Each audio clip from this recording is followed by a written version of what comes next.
hundreds of growing girls. Different shapes, different sizes, different ambitions. Yet all with something very vital in common. All of them, without exception, want to be admired, approved of. They want to be attractive. Don't you, girls? Of course we do. But we need help. Just look at us. Our arms and legs are all over the place. We can't do a thing with our hair. And our noses are shiny. Nonsense. Pull yourselves together. That's better. Now, what's the trouble? We were all quite pretty when we were little, but now when we want terribly to look nice, we've grown fat or too thin. We get spots, and it's absolutely awful. Cheer up. I've got good news for you.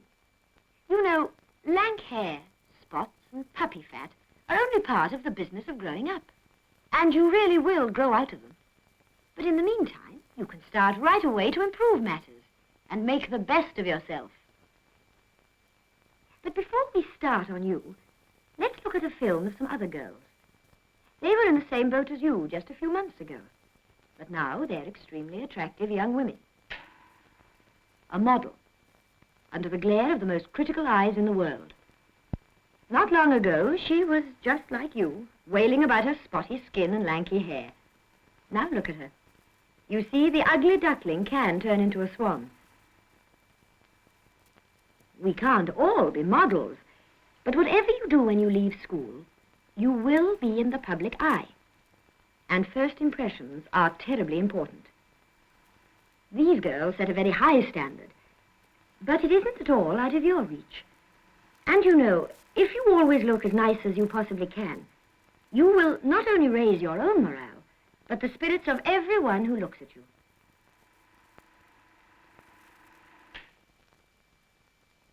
Now, are there any questions? Yes? It's all very well for models and girls like that with well-paid jobs. But this good grooming, as you call it, takes time and money. And we have to work at other things. And we haven't very much money. Good grooming isn't just something you buy. It's something you achieve. Take an example. Think of your bedroom at home.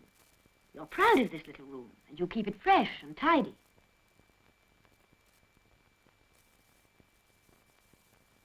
But what if you didn't care about it? Look, same furniture, same wallpaper, same carpet. But oh, what a different atmosphere. Now, who wants to look like an unmade bed? Of course, nobody does. So let's get down to the first principle of good grooming. Scrupulous cleanliness. The ideal for complete freshness is a bath every day. Of course, this isn't always possible. But a good wash down from head to foot is absolutely essential as an everyday routine, particularly where you get hot and perspiring, like under the arms. And feet. I know they don't show, but for comfort as well as hygiene, your feet must be washed every day and dried with a rough towel to help good circulation.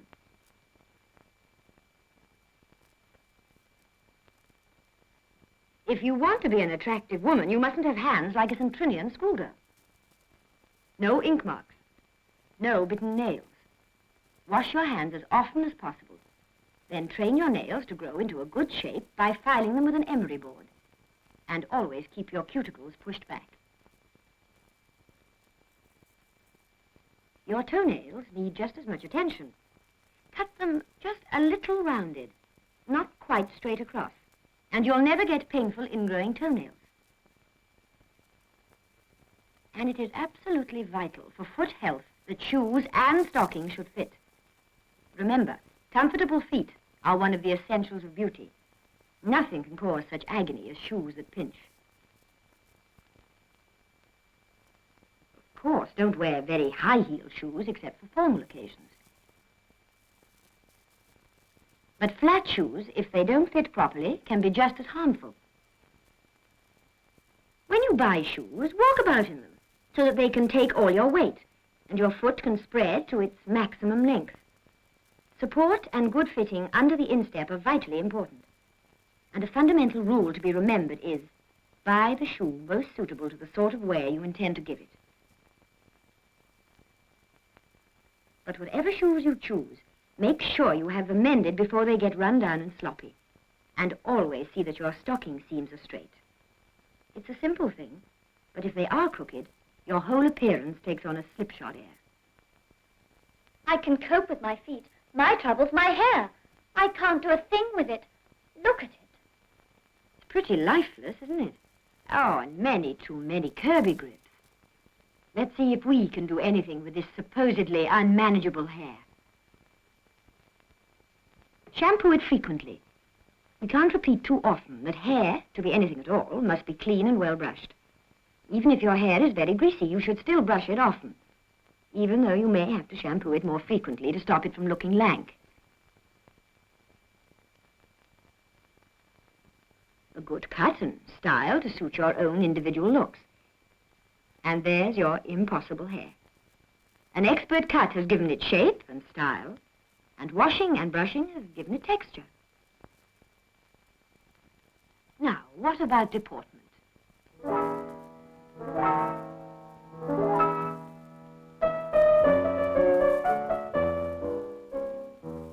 Girls who learn ballet and dancing are very aware of the importance of poise and good carriage. They constantly work at exercises that will give them a straight back and a graceful walk, both absolutely indispensable for a well-groomed appearance. For a graceful carriage is essential. If you have the most beautiful figure in the world, statistically speaking, and carry yourself badly, it will look far worse than a dumpy figure carried with grace and assurance.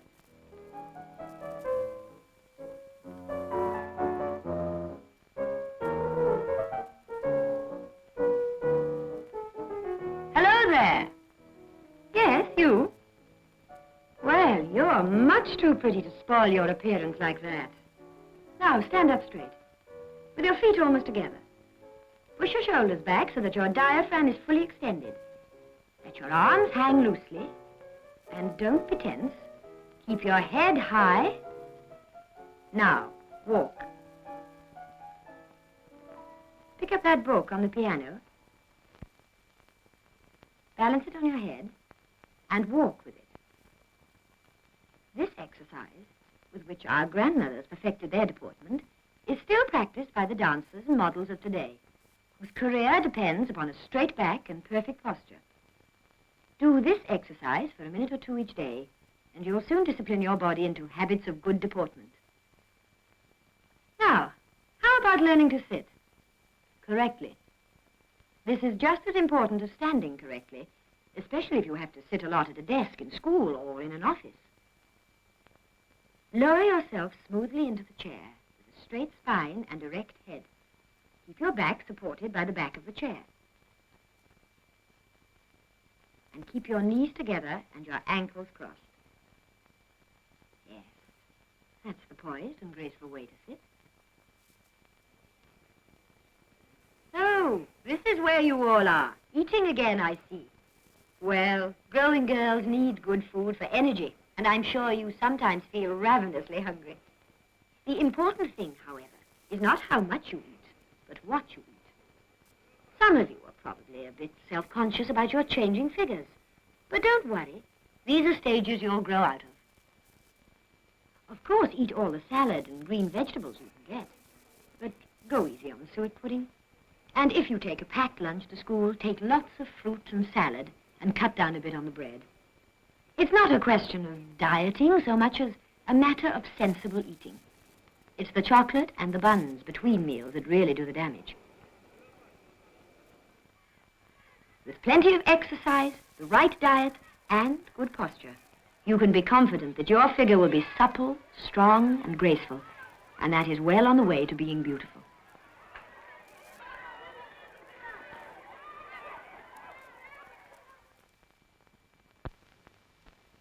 Hello. What's that you're looking at? A cross-section of human skin. Do you want to see it? That sounds interesting. Come on, let's all have a look.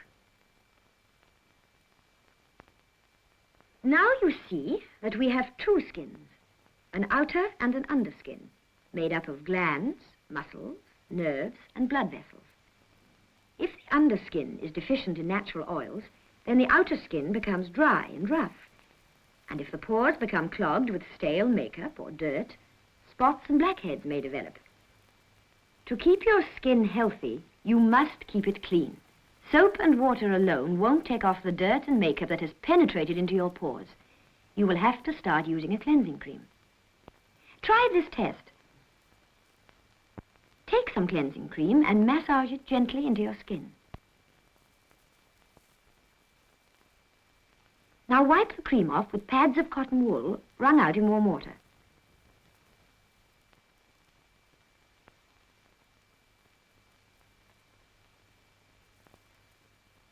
Look, soap and water just isn't enough, is it?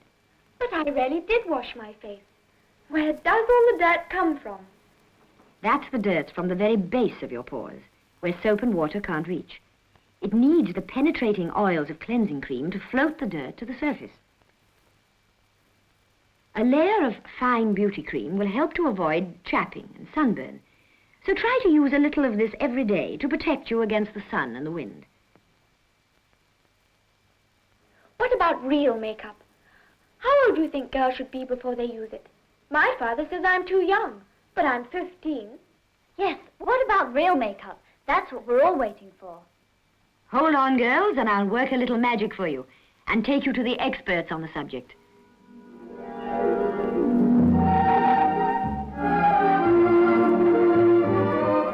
Now, probably for the first time in your lives, you are in a beauty salon. This is a place where you can learn a lot about the right way to use makeup and the right colors to buy for your own skin and hair tones.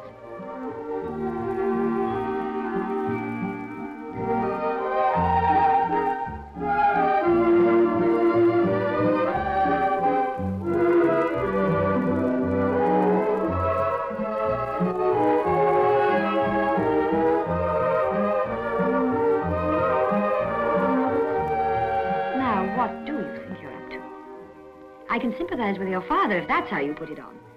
Makeup is not meant to be a disguise, you know, but a method of enhancing your natural good points. You'd better take it off and start again. First of all, are your eyebrows tidy? Now, for heaven's sake, don't overpluck your brows. That will give you a weird, supercilious expression. Just tidy the natural lines with a scrupulously clean eyebrow tweezer.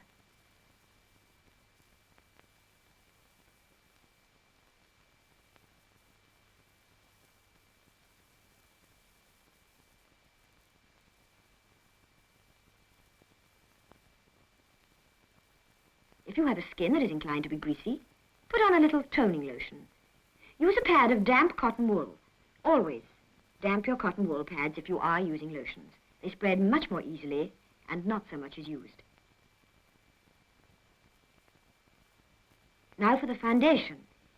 Use the very light type of cream and apply it sparingly. Makeup can look very artificial and fail to last all day if too much cream is put on. Just dot the foundation over your face, neck, nose and chin. You will find the cream will break through the powder and make your nose shine, unless you are almost mean with it. Then smooth it rapidly into the skin with both hands, taking care to see it is evenly applied. And now for color. This needs to be chosen carefully, according to the color type. Fair girls should choose powder in the natural shades, pinky, pearly or rose tones. For lipsticks and rouge, choose pale corals and rosy colors. Dark girls can use powder in the gypsy, tan and Rochelle shades. And the lipsticks and rouges can be more cyclamen, fuchsia, cherry or dark red. Redheads usually have fair skin, so they can use the paler ranges of powder. They should choose lipsticks with a coral tone, warm reds or chestnut. Now you've chosen the right color for your rouge, here's how you should put it on. Smile at yourself in the mirror. That shows you where to place the rouge. Now blend it high on the cheekbones and extend it outwards towards the temples. Then smooth the edges carefully to make it look natural.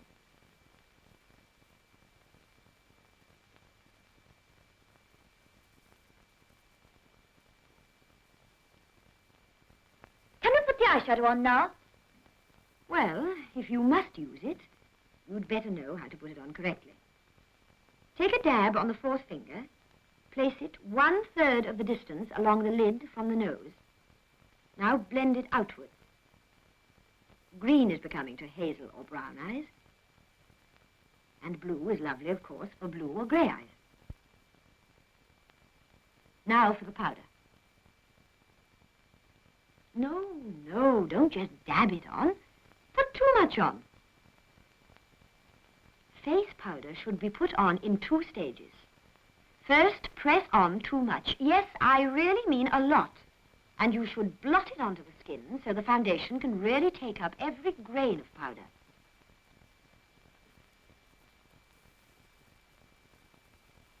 I know it looks funny now, but gently dust off the surface with a downward movement, and you see, a lovely matte surface emerges, which gives your face a smooth, velvety glow.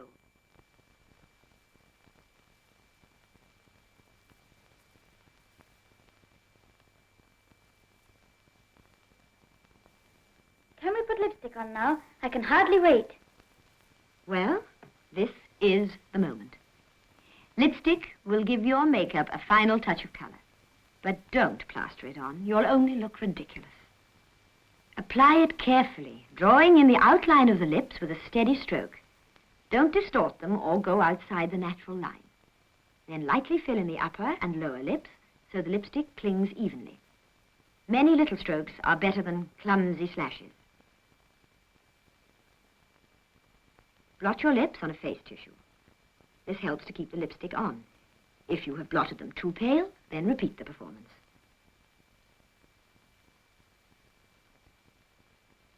Now, comb your eyebrows and then brush the powder off your lashes with a mascara brush.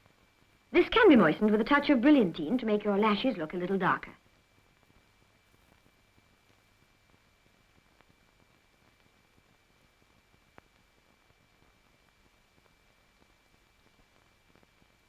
Now then, let's see what results we've got. The ultimate test of whether makeup looks right on you is to look at yourself in a mirror in a good light and see if you really look nicer, brighter, fresher, and cleaner looking.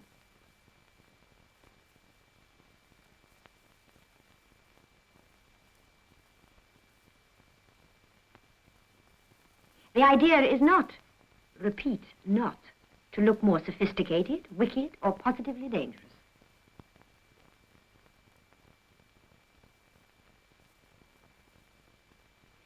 Now back to reality. Let's see if you remember the other cardinal points of good grooming. Well? Absolute cleanliness. Deportment. Fresh air and exercise. A sensible diet. A straight hem, straight stocking seams, and well-brushed shoes. And the confidence that you will have from being as fresh and attractive as it is possible to be. Now, do you feel happier about yourself? Everything's beginning to look much better already, thank you very much.